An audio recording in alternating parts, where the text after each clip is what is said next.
Day one of the 6 days of Rotterdam saw an absolutely stellar cast of endurance athletes line up for what will be some of the best racing of the year. Pieter Scheep starting the first race of the evening, which was a 100-lap Madison. Well, Madison champion Vivian Brice and his partner were in trouble all the way through. In fact, by the end of the day, they'd lost 2 laps to the overall winners. But it wasn't all cut and dried. Even though the Danes, Morkov and Rasmussen, wanted to show their intent to take the fight to defending champions Terpstra and Keisse, who were on the line as the winners, there is still a jury's decision to be decided as Franco Marvulli and Tristan Marget were given the overall. As well as the endurance events, which are the backbone of 6-day racing, there is also the Sprint Masters. Here, Jeffrey Hoogland of the Netherlands proved the fastest in the first of the races, the 200 metres.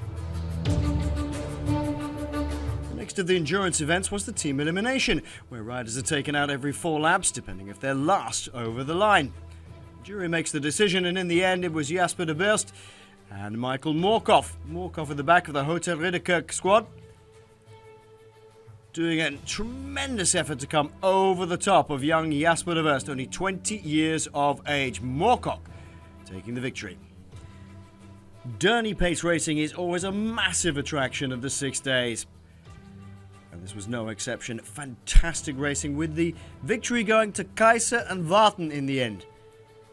It allowed Terpstra and Keisse to take over the overall lead, 53 points and no laps. The final race of the evening was another Madison, this the big chase. No points being awarded for this. It was all about gaining laps. That was what is important. Guy East, the American rider from Island 200 here, showing just how much power you have to put out to try and make an effort at the front of the bunch. These 3 riders, the Vlasman team, at the front Jans Morris, and 2 other teams coming with him, making a lap, making it difficult for Terpstra and Keisse to ignore them.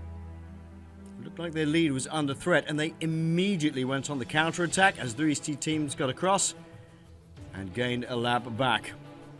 The action never let up, but in the end it was the Danes, Alex Rasmussen and Michael Morkov, who decided to take off and try and shut down that victory. Morkov taking the sprint, and they moved to 2nd overall.